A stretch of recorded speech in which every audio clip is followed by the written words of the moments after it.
Kamusta mga ka-ex? Here we are again, isang tutorial na naman.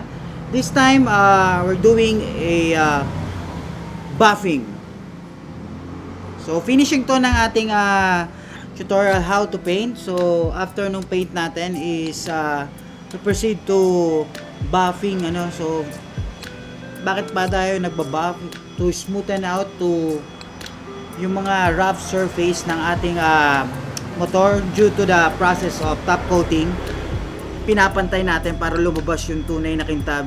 Sinasabi nga yung mirror finish na kintab na gusto nating ma-achieve dito sa ating project ng R3.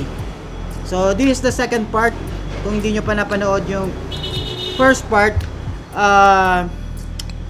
just check my meron tayong link by the end of this video, and meron tayong link sa taas.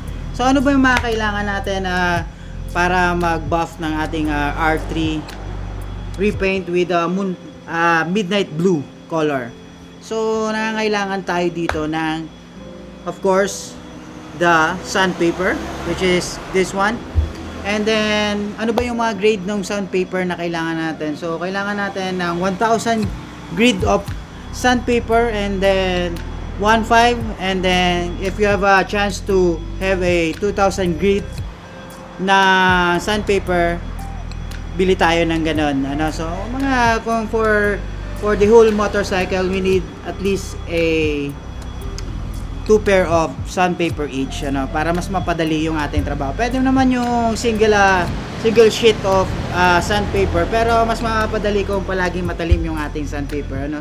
So ito yung mga super nipis na sandpaper para hindi natin ma-damage yung ating pintura, and then at the same time mapadali yung processing ng buffing, yung buffing natin sa ating midnight blue na paint, ano? So ano pa ba yung kailangan natin? Kailangan natin ng buffing machine, which is meron tayong maliit na buffing machine here. So nabili ko lang to sa Lazada. It's around 2,000 I think, or lower than that. So ano ba yung meron dito? Meron tayong buffing pad. So this is a finishing buffing pad, which is made of foam siya. So yung foam na yun, may iba-ibang grade na kailangan natin. So may iba-ibang kulay siya para hindi kayo malito kung gaano ka soft yung ating ating pad, ano. So nabili ko lang to din sa Lazada. 500 for the set. So bili kayo. Very helpful para ma-maintain nyo yung kintab ng inyong motor. Pwede nyo rin itong i-apply during your waxing day or waxing time for your motorcycle after your motor wash. Apply kayo ng wax, kasi ang wax is meron ding buffing rubbing compound na kasama para i-rub nya yung mga surface na mga kita nyo yung maliliit na kailangan natin ng rubbing compound, which is this. Iba-ibang grade yan. So finishing, merong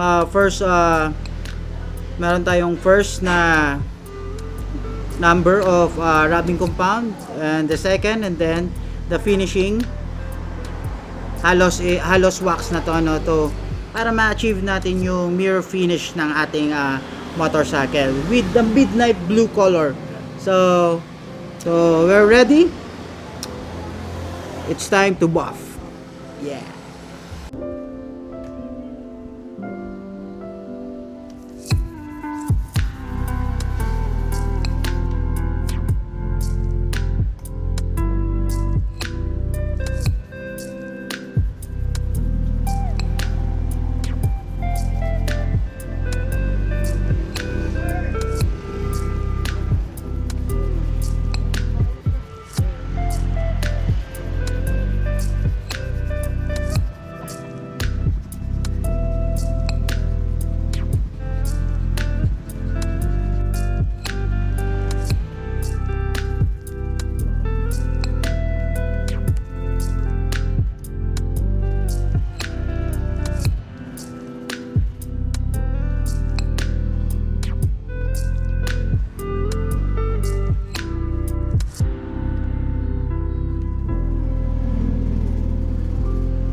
With 2,000 grit of sandpaper.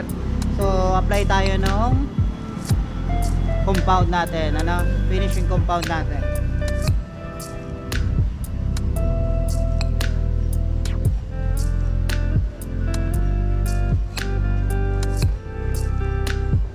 So lagay din tayo sa pads ng konti. Then spread the love. Spread the love and joy to the world. And so make sure yung speed ng buffing machine natin is tamang-tama lang, hindi sobrang bilis, hindi sobrang bagal, tamang-tama.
So ayan, unang patong ng ating rubbing compound with foam base na pad for buffing. So una, tingnan natin yung finish.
kamusta mga ka-ex?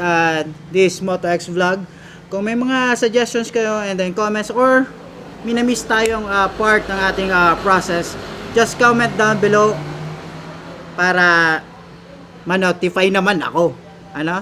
And then kung gusto mo naman ma-notify, just subscribe to my channel and just click the bell button dyan sa baba. And syempre, of course, huwag nyo kalimutan na mag-comment down below para ma-shoutout ko naman kayo dito sa ating mga video, sa mga susunod nating mga video, no?